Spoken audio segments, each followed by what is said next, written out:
So we're about an hour from Colombo, north of it, in an area called Nigambo. And this is a tourist resort area. But having all those nice hotels, this is still a working fish market. Indian Ocean, fish market, they catch and they sell. The transition time from ocean to the fish market is about 100 yards. Drop the beat, man.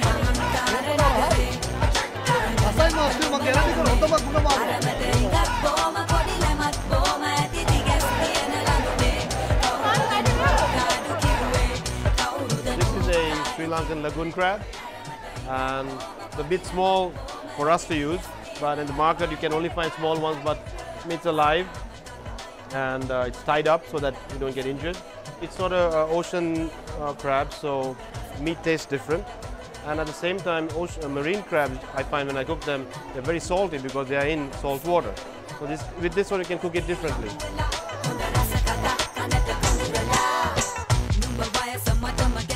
These are small stingrays.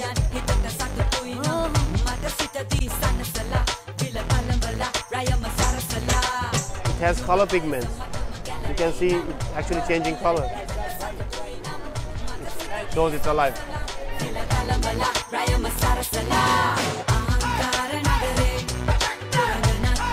These are freshwater giant shrimp. We use a lot of these at the restaurants. These guys have really deep flavors. And it wasn't very popular in hotels and restaurants because the head's bigger than the tail. But it's an amazing flavor, and you come to restaurants not for quantity, for the taste, right? So we use only this at my restaurants.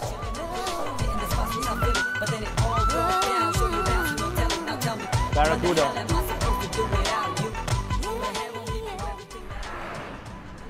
Just a man hanging on to a face, holding on to his... Hi and welcome to the Colombo Sports Racecourse Complex. My name is Dilshan. Well, basically this used to be a harness racing course where you got a lot of horses running around, and then after that in 2012 they redeveloped this into the first international rugby ground. And it's pretty cool because all the home matches happen here, and I know that Sri Lanka, they don't make it really big in the rugby scene around the world, but we take rugby very seriously here. So this is a big deal to everyone here in Colombo, and especially when it comes to the school arena, a big deal. Some of the rugby rights are really good to look at. That's just on my end. So yeah, it is one of the very celebrated sports, so that's why this place is really important. It was a building that no one really looked at some time ago, but I guess it's a place that a lot of people appreciate now.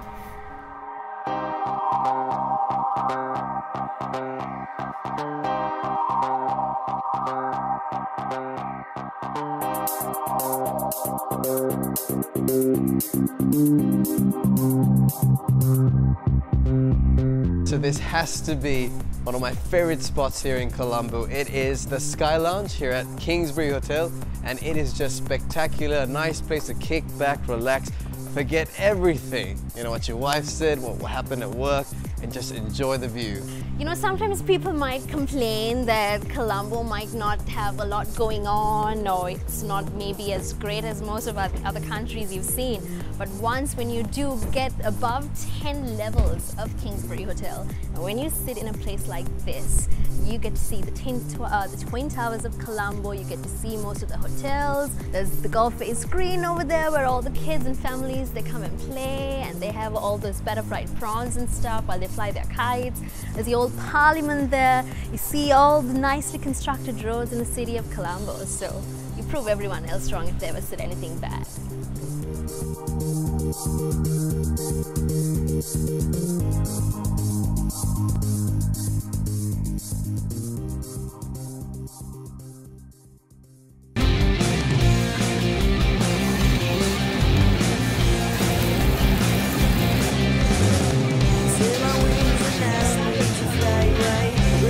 I, together with the best cricketers of Sri Lanka, have ever produced, Mahala and Kumar. We own this restaurant together, and it's been a wonderful, wonderful journey producing the best possible crab dishes from Sri Lankan crab.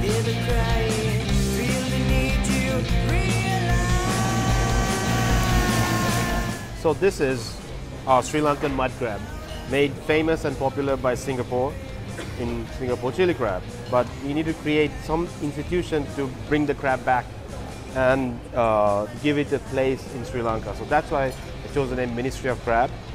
And apart from crab, we also serve freshwater prawns. This restaurant has zero importing ingredients except for olive oil and wine. Everything here is from Sri Lanka. We cook all our crabs in woks except the curries, which comes in clay pots. So it gets cleaned at the back, and they come out here, and cooking styles are here, and we cook it a la minute. Every crab from being in a cage to the plate is about 12 to 14 minutes. Olive oil, garlic, chili flakes, crab, and a dash of soy sauce. The simplicity of this is amazing, but the flavors you get are very deep.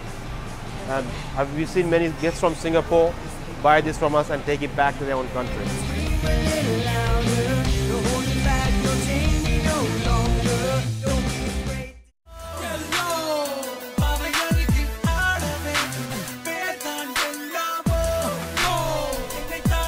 This is the old town hall, and seated around this table are the old municipal councillors. This is a kind of cool, if somewhat creepy place. We just wandered into this building once and we looked through the keyhole, but I think they're starting to make it more available to tourists. It's not, I guess it's not a conventional tourist site, but it's kind of unintentionally awesome. This building is beautiful. I mean, and the thing is, around it, it's sprung up like a modern commercial district, which is like Chennai, India or something, but this remains like a very old building. And you can kind of see how Colombo was back then. They haven't preserved it, but they also haven't changed anything. So it remains just a wonderful architectural site.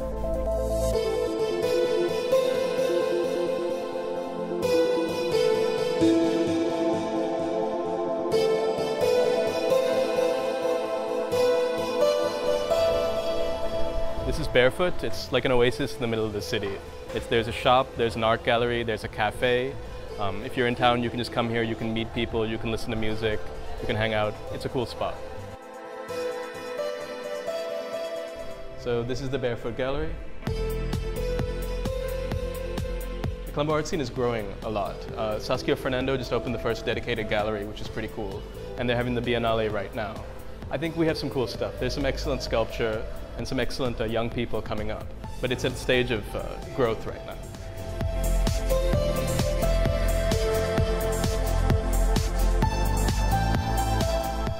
These are the famous barefoot sarongs. Sarongs, if you're unfamiliar, are pretty awesome. It's like wearing a towel all day, but people are socially cool with that.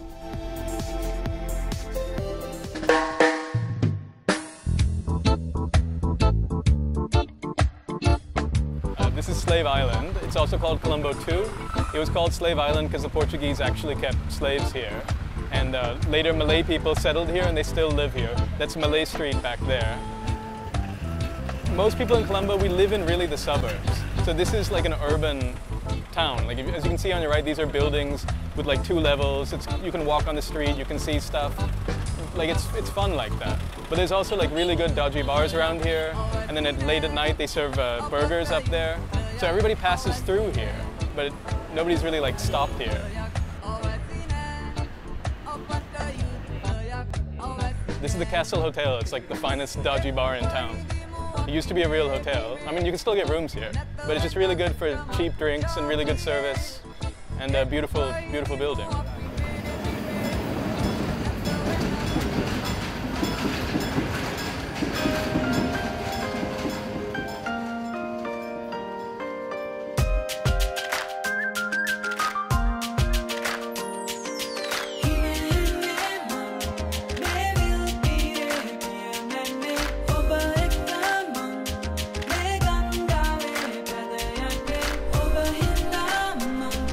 Well, this is Vijaya Beach, which is my local. It's like my pub.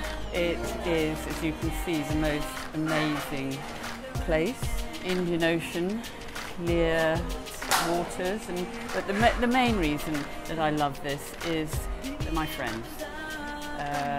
I can come here of an evening, there will always be someone here that I know, and if not, there's always people to meet.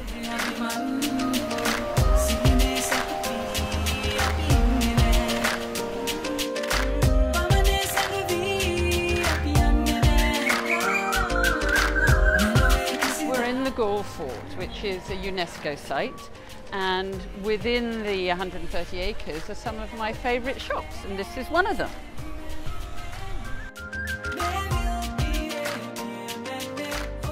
So this is Laksana, my favourite jewellery shop. I mean, how are you? No, I'm very well.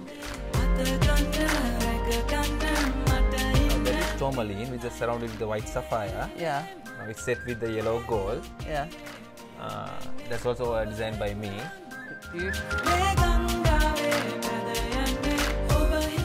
It's innovative and it's a one-off, so you're not going to find it anywhere else. And it's just fun coming in here and saying, okay, I mean, I want, you know, a bit of that ring, a bit of that ring, a bit of this. I've seen something in a magazine, and he puts it together and draws it. And then we play like this. And I mean, just look at that. I mean, isn't that fun? That's all sapphires. I mean, I would just like to put glue on a piece of board and have all those stuck on it. I mean, how cool is that?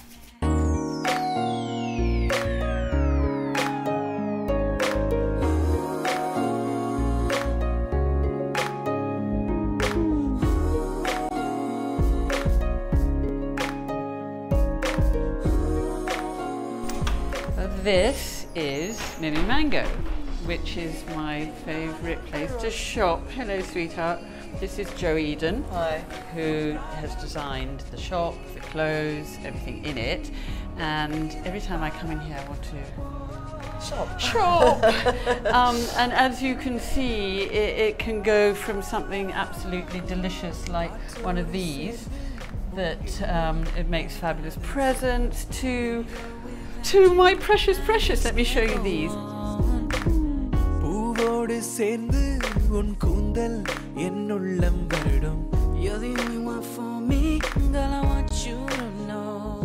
One I've been producing for the last 5 or 6 years now is this dress, which is the genius dress, which we call the Uma dress, named after Uma Thurman because I always think she looked fabulous in it. Yeah.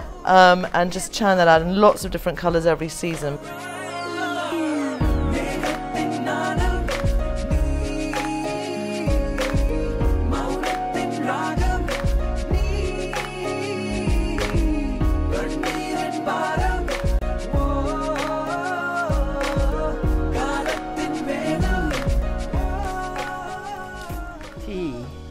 Well, I am at the Mangala, where my journey in Sri Lanka started, actually. I did the spa here, so I was here for a long time and grew to love the place. And how could you not love the afternoon tea? It's just a magical place and I love it. I love everything about it. So, tea time.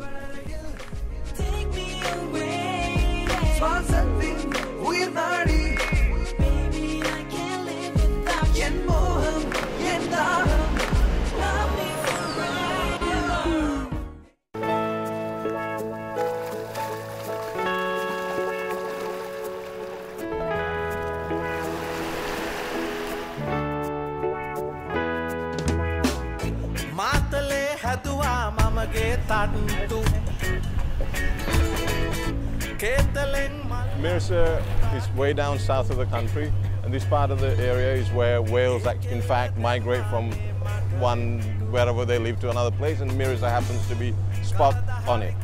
It has become more and more popular over the last half a dozen years.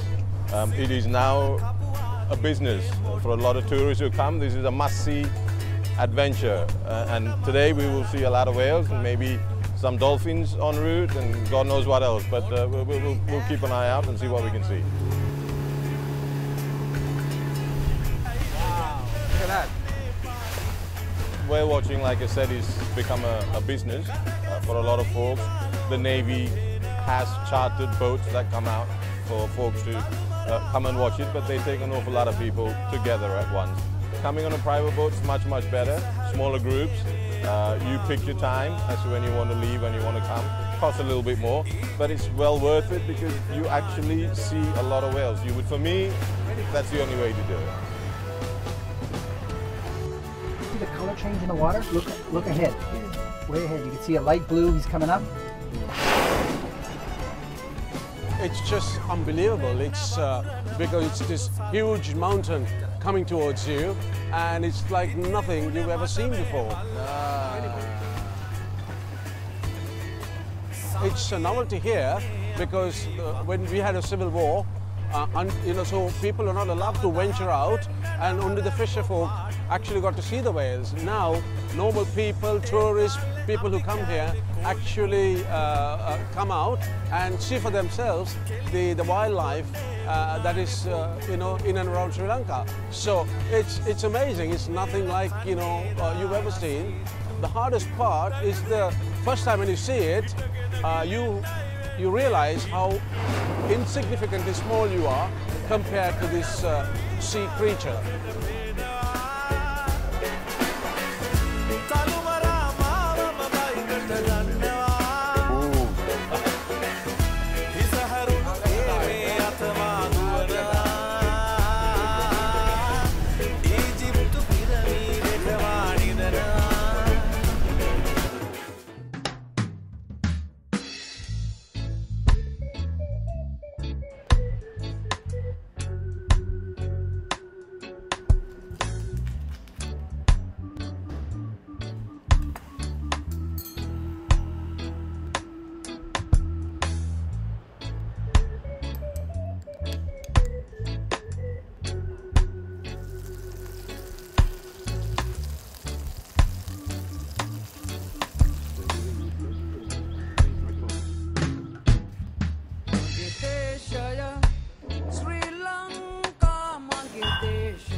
Normally, after whale washing, we are famished, and the first thing we look for is somewhere good to eat.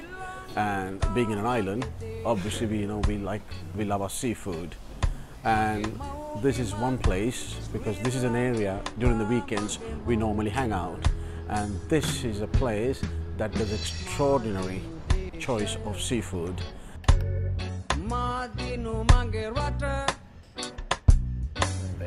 Thank you very much. Well, these oysters are absolutely beautiful. We get these in our lakes and they're available, but the people in Sri Lanka don't eat them.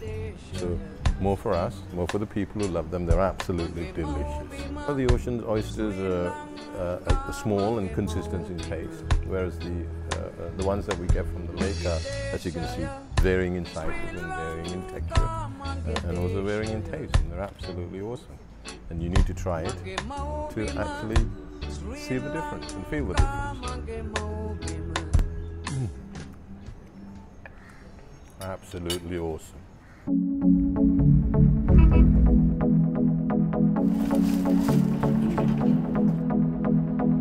We are in the heart of Ceylon tea country, in the center, at an altitude of around 4,000 and 4,500 feet.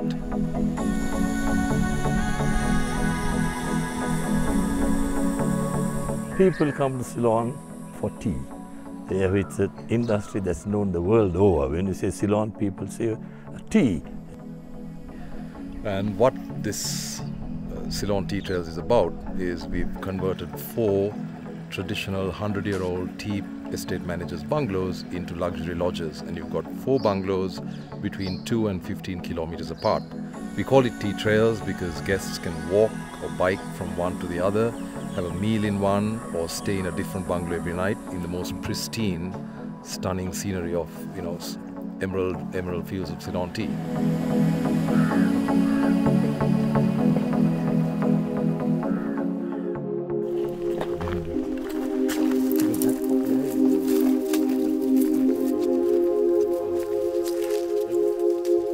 We are now on a Dilma high ground estate called Dunkeld. It is at an elevation about 4,000 to 4,300 feet, and it, particularly at this time, the dry weather season, it produces some of the finest teas that Ceylon is known for. Some of these bushes are as much as 50 years old, and they flush, that is, produce the 2 leaves and the bud. That is what these pickers are picking, which can never be replicated by a machine. And the tea that they pick here, an average plucker would pick 18 to 20 kilos. And we only pluck 2 leaves and a bud, as you can see here, where the flavor is concentrated and loaded with antioxidants. And we manufacture speedily. By tomorrow morning, this tea can be on some of our packages.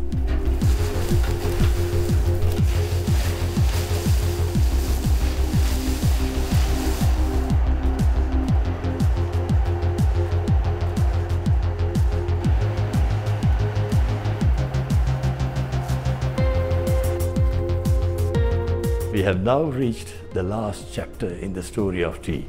Ceylon, a small country, tea, a single plant, can produce a variety of tastes in strength, character, and flavors, just like wine.